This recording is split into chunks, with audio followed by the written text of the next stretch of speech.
네, 안녕하십니까. 닥터트루스의 권현철입니다.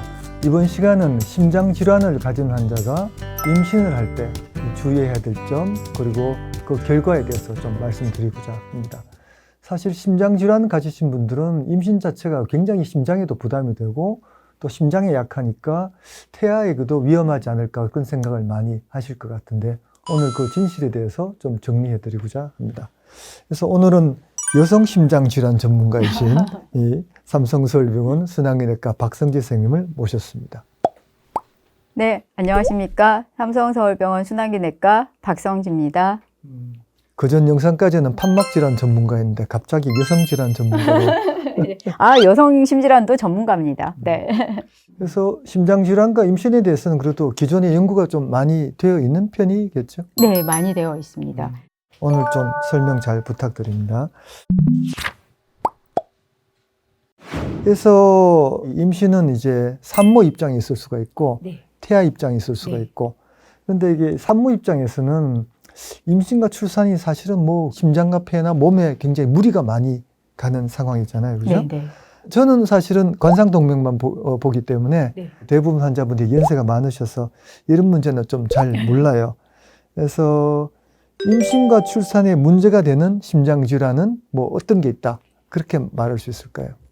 일반적으로 이제 가장 명확한 거는 임신이 불가한 질환들이 있거든요. 임신이 불가한 질환은 굉장히 심한 폐동맥 고혈압이 있는 환자, 그리고 폐동맥 고혈압이나 선천성 심장병 때문에 심장의 형태가 바뀌어서 에이젠맹그 증후군과 같은 병이 생긴 환자들, 그리고 또 잘 알려져 있는 거가 말판 환자들이라고 해서 대동맥이 사이즈가 매우 늘어나 있는 환자들, 이런 경우에 있어서는 임신을 하는 거가 어렵다, 불가하다, 이렇게 이제 진료 지침에서도 권고하고 있습니다.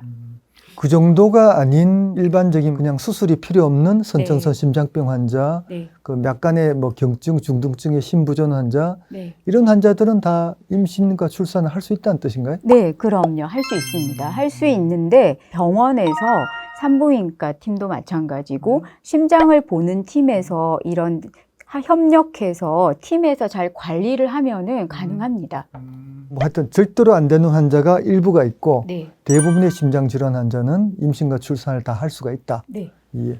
사실 고혈압, 고지혈증, 당뇨 뭐 이런 이제 심장질환의 주요 원인이 되는 그런 이 병을 가지신 분들인데 어때요? 임신 출산이 아주 괜찮은가요? 네, 괜찮습니다. 그러니까 첫 번째 예를 들어서 고혈압 같은 경우는 만성 고혈압이 있던 환자들이 이제 있는데요. 이런 분들은 임신을 하게 되면은 임신 초반에는 혈압이 떨어져서 약을 안 먹어도 조절이 되다가 임신 이제 19주, 20주가 되면서 다시 혈압이 살살 올라가면서 다시 조절하고, 이렇게 되니까 이 부분에 있어서 적절하게 사용할 수 있는 고혈압 약제를 사용을 해서 조절을 하면 되고요.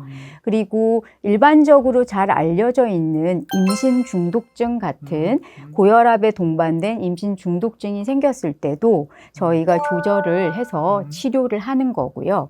세 번째, 혈압 중에서 전혀 혈압이 없었는데 임신을 했을 때 생기는 혈압, 이것도 조절을 하면 되는 거기 때문에 고혈압 문제는 심각하지 않습니다. 사실 고혈압 약으로 따지면은 약 중에 일부는 네. 뭐 또 태아에 위험하거나 네. 또 기형을 일으키거나 그런 약들이 많이 있는 걸로 보이는데 뭐 어떤 약들은 또 괜찮은 것도 있나 보죠? 네, 일반적으로 가장 많이 사용하는 부류인 이제 ACE 이니비터, ARB 이런 계열의 라스 블라케이드들은 임신 기간 동안에 태아 독성이 있어서 사용을 못 하거든요.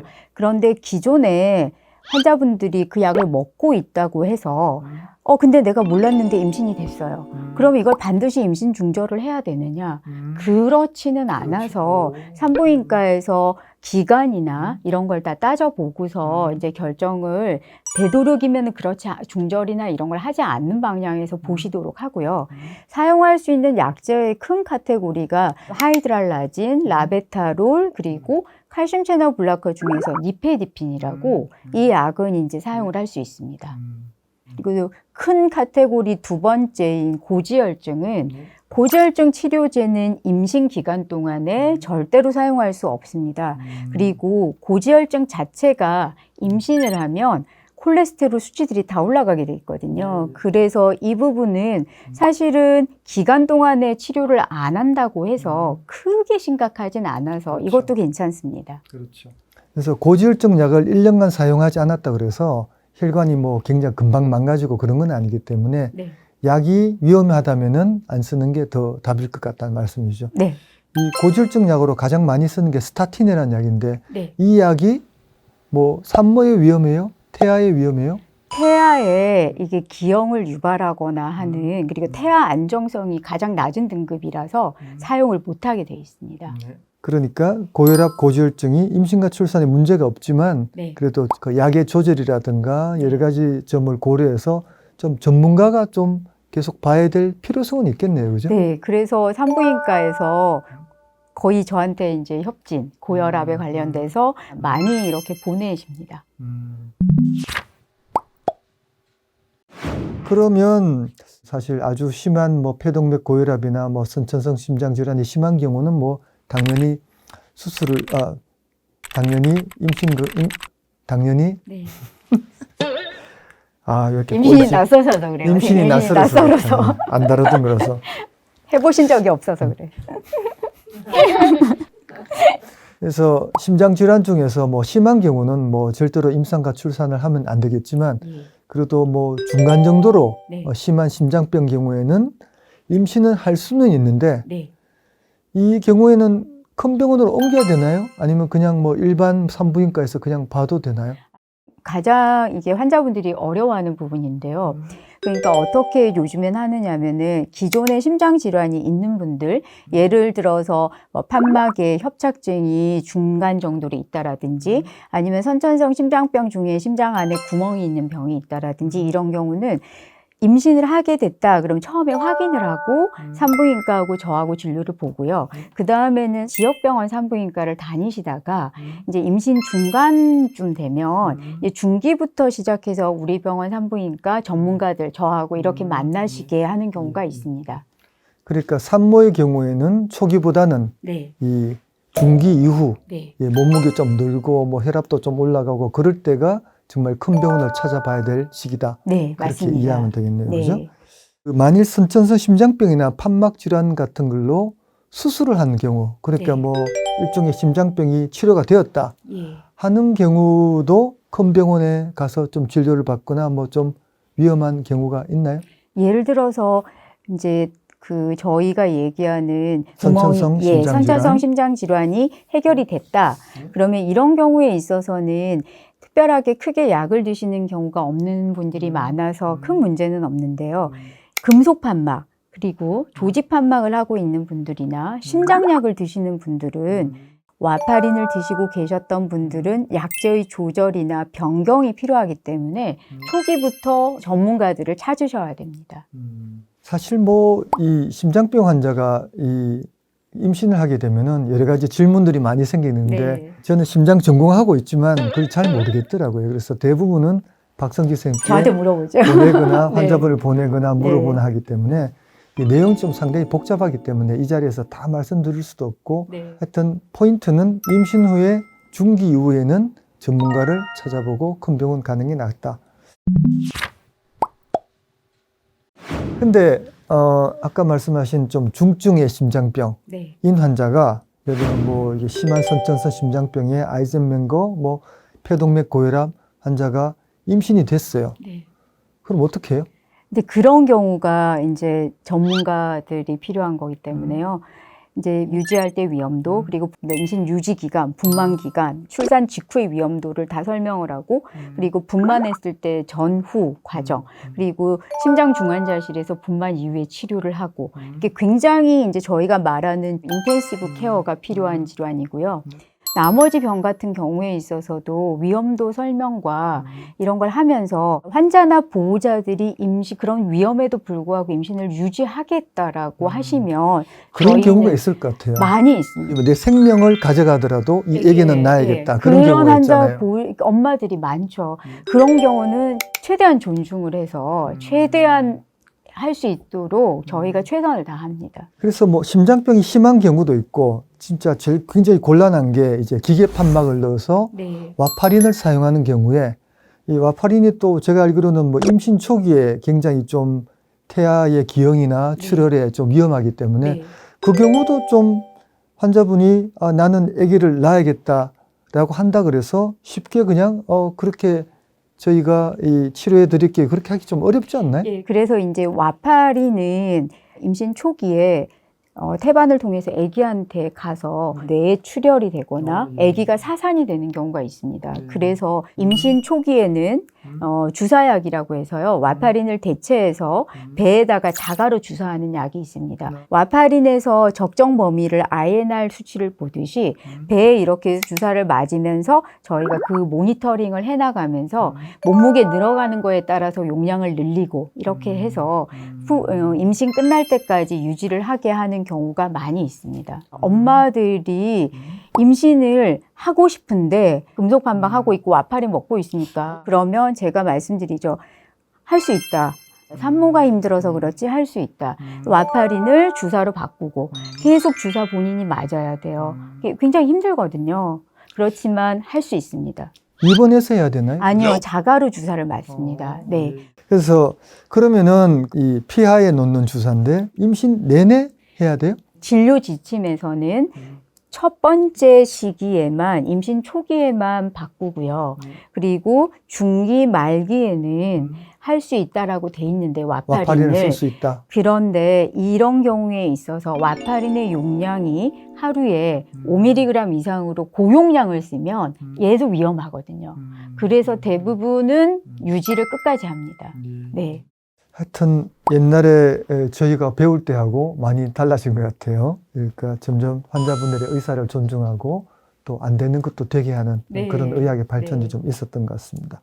선천성 심장병이 있으신 분들은 또 걱정하는 것이 내 아기가 또 선천성 심장병이 또 걸리지 않을까, 이게 유전이 아닐까 그런 걱정을 많이 하거든요. 아니요, 그런 걱정은 안 하셔도 되죠. 안 해도 돼요? 네, 그럼요. 네. 선천성 심장병이 유전으로 생기는 경우가 많지는 않은 거죠. 많지는 않고요. 그게 이제 저희가 유전학적으로 이제 어떻게 되는지에 따라서 다 정해져 있고 확률들이 있잖아요. 근데 대부분은 그렇지 않습니다. 대부분은 사실은 뭐 임신 초기에 어떤 외부 자극이나 뭐 감염 뭐 그런 것들로 유전적 소인 없이 그냥 사고로 네, 새기는 거죠, 예. 그렇죠? 그래서 이제 산정 검사에서 이런 이제 태아 기형 검사나 이런 것들을 반드시 산부인과에서 하게 돼 있죠. 예. 지금 말씀하신 대로 심장병이 있으면은 태아 초음파나 여러 가지 검사를 통해서 미리 발견도 가능하다는 네, 말씀이죠. 그렇죠. 미리 발견을 많이 하시더라고요. 그런 검사들이 굉장히 발전이 돼 있어서 예. 그래서 뭐 심장병이 있다 해서 내 아기가 심장병이 생길 것이다, 이런 걱정은 안 하셔도 된다. 보통 시댁에서 걱정을 많이 하시기 때문에 같이 오시라고 해서요. 전혀 아니라고 제가 말씀을 꼭 드리죠. 예, 네. 알겠습니다. 그래서 이 약물에 대한 거, 또 심장질환의 뭐 특수한 상황에 대해서는 아무래도 전문가를 찾아서 네. 이야기를 들으셔야 될 것 같고요. 심장질환이 있는 환자가 임신을 했다. 네. 그럼 식이요법이나 운동 이런 걸 좀 조절해야 되나요? 근데 사실은 임신 초기에는 가볍게 걷기, 뭐 이런 것들, 몸무게가 늘어남에 따라서 임산부가 하는 일반적인 이런 거랑은 별로 차이가 없고요. 드시는 약 같은 경우에 약의 조절이 제일 중요하기 때문에 그 약의 조절이나 이런 것들, 그리고 드시는 약에 만약에 와파린이나 이런 게 있는 분들은 거기에 있는 맞는 음식들 이런 것들이 있어서 일반적으로 말씀을 드리기는 참 어렵지만 크게 일반 임산부랑 달라지진 별로 않습니다. 다를 게 없다. 네. 저염식 이런 것도 필요 없어요? 근데 저염식은 일반적으로 임산부들도 공부하는 그래요? 거기 때문에 선생님 예. 임신하면 다리가 많이 부어요. 안 그래도 밥맛 네. 없는데 저염식 먹어야 돼요? 네. 심장질환이 있는 산모가 이제 임신을 하면은 출산 전에 뭐 특별히 검사를 갖다가 뭐 자주 받고 뭐 이렇게 해야 되나요? 네, 이게 이제 임신이라는 거가 시기가 초기가 있고 중기가 있고 말기가 있고 이제 분만 직전이 있고 분만 후가 있는데요. 심장병이 있는 환자분들은 중기, 말기, 그리고 분만 직후에 굉장히 문제가 많이 생겨서 요때 이제 저희가 심장 초음파를 해서요. 상태가 변화가 생기는지 관찰을 하고 하게 됩니다. 검사 이야기 나왔으니까 그런데 이 임신 중에 가슴 엑스레이 네. 또는 뭐 복부 엑스레이 네. 뭐 이렇게 방사선에 대해서 그 검사를 절대로 받으면 안 된다고 저희가 좀 알고 있는데 아, 그렇지는 않고요. 해야 되는 경우는 이게 쉴드가 있어요. 이게 배를, 아기를 가리는 그 쉴드를 하고서 찍을 수 있는데 가능하면 찍지 않으려고 하고요. 그리고 심장 초음파는 이런 방사선이 나오지 않고 하기 때문에 복부 초음파나 심장 초음파를 통해서 질환을 알아보려고 합니다. CT 가능해요? CT 안 되죠, 선생님. 그렇죠. 네. MRI도 안 되고. MRI도 안 돼요? MRI는 되는데요. 되는데 산모들이 꺼려해요. 아무리 오. 괜찮다라고 설명을 해도 이게 이제 그런 굴에 들어가서 이렇게 소리가 들리고 하니까 굉장히 힘들어 하더라고요. MRI 자체에 뭐 자기장이 태아에 영향을 미친다 그런 증거는 그런 거는 없죠. 아닌데, 네. 예. CT는 그 방사선 양이 높으니까 네, 절대로 안 되고요. 되고 네. 일반 엑스레이는 이 쉴드 네. 가리고 할 수 있다. 네. 그 정도로 이해하시면 되겠습니다. 그래서 이제 무사히 출산을 했습니다. 네, 네. 예, 축하드립니다. 예. 그래서 하고 나면은 예. 그다음에 수유가 걱정이에요. 네네. 예. 우리가 먹는 심장약이 또 수유를 통해서 이 아기에게 갈까봐 예. 걱정이 되는데 어느 정도 뭐 가이드라인이나 주의해야 될 점이 있나요? 이것도 두 가지 측면이 있는데요. 엄마들 있죠. 동만한 사람 기준으로 해서 권고하는 가이드라인이 있고요.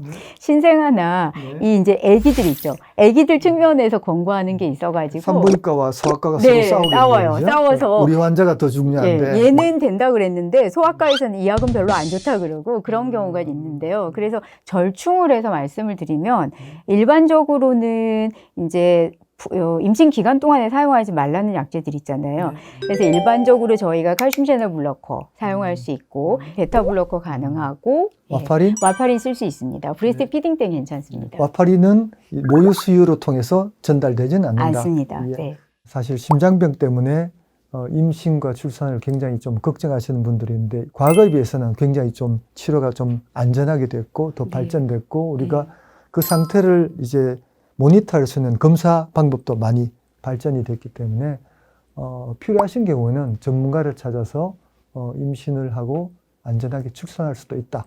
네, 그렇게 보면 되겠죠? 네, 맞습니다. 이상 심장질환과 임신에 대해서 알아봤고요. 그래서 내용이 좋으시면은 좋아요 눌러주시고 궁금하신 점이 있으면은 댓글로 남겨주시면은 우리 심장질환과 여성질환 아니다 여성의 심장질환의 전문가이신 우리 박성주 선생님께서 댓글을 잘 달아주실 겁니다. 네, 이상 마치겠습니다. 감사합니다.